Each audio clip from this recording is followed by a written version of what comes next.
The night was colder than most. The wind bit through the cracks in the old wooden door, rattling the windows of the small, run-down house at the edge of town. Inside, Daniel sat hunched at the kitchen table, staring at a stack of unpaid bills. His fingers rubbed at his tired eyes as he listened to the soft breathing of his little boy asleep in the next room. Life had been cruel to Daniel. His wife had passed away 3 years earlier during childbirth, leaving him to raise their son, Oliver, alone. Since then, he had been working 2 jobs, one at a mechanic's garage during the day, and late shifts at a diner at night just to keep the lights on. He was drowning, but for his son's sake, he kept going. Then came the knock. It was faint, almost hesitant, but enough to make him lift his head. At first, Daniel thought it was just the wind, but when it came again at 3 timid knocks he got up, grumbling under his breath about who would be out in the freezing night. When he opened the door,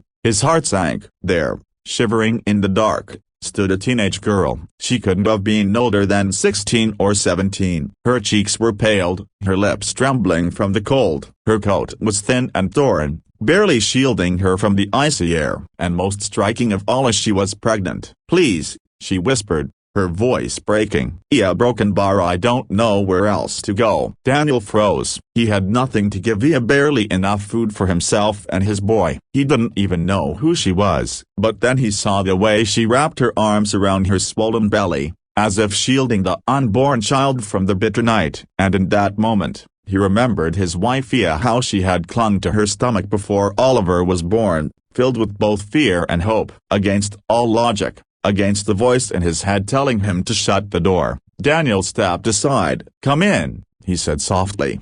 Her name was Emily. She had run away from home after her parents threw her out upon learning she was pregnant. She had been wandering the streets for days, sleeping wherever she could, hiding from the judgmental eyes of strangers. She had knocked on Daniel's door out of desperation, not expecting him to actually help. At first, it wasn't easy. Daniel had little money and barely enough food, but he gave Emily a spot on the couch, a blanket, and a warm meal. Oliver, only 3 years old, took to her quickly. "You're the nice lady," he said innocently, tugging at her hand. For the first time in weeks, Emily smiled. But challenges came quickly. Daniel's neighbors whispered about him taking in a pregnant girl. At the garage, his co-workers made cruel jokes. And late at night, when he finally lay down to rest, Daniel would stare at the ceiling, wondering if he had made a mistake. Emily, too, struggled. Her body was changing faster than she could handle,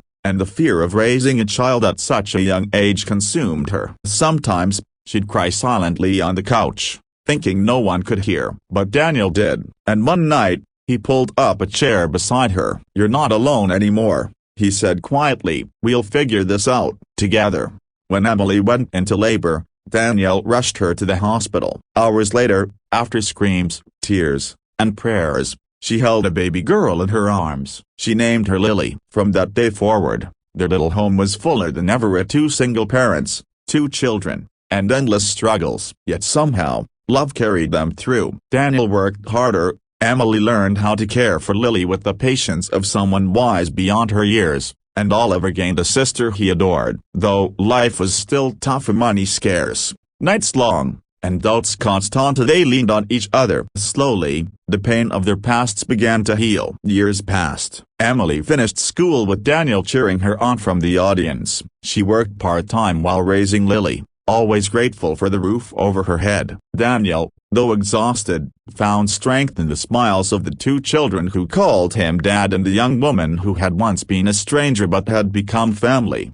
And then came the day everything changed. Daniel collapsed at work. Doctors revealed that years of exhaustion and untreated health issues had taken a toll. His condition was serious. Lying in that hospital bed, he thought of Oliver, of Emily, of Lilia, and he feared leaving them behind with nothing. But Emily stepped forward. She took hand jobs, cared for the kids, and refused to let Daniel give up. She sat by his side through treatments, held his hand when he wanted to give in, and reminded him daily, "You saved me once, now let me save you." Her strength pulled him through. Slowly, against the odds, Daniel recovered. And as he looked at Emilia, this young woman who had once been as scared, abandoned girl on his doorstep. But he realized she was no longer just someone he had helped. She had become his miracle.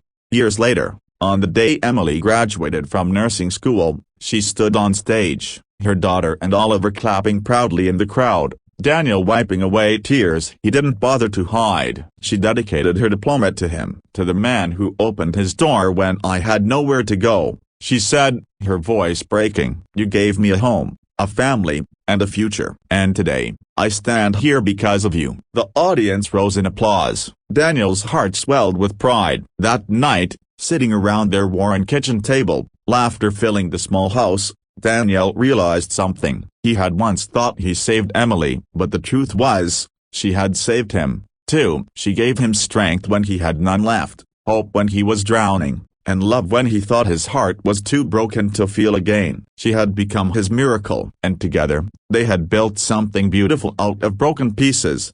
Message: sometimes the people we take in, the ones we help when we least feel capable, become the very miracles that save us. Love has a way of rewriting stories, even the most broken ones, into something extraordinary.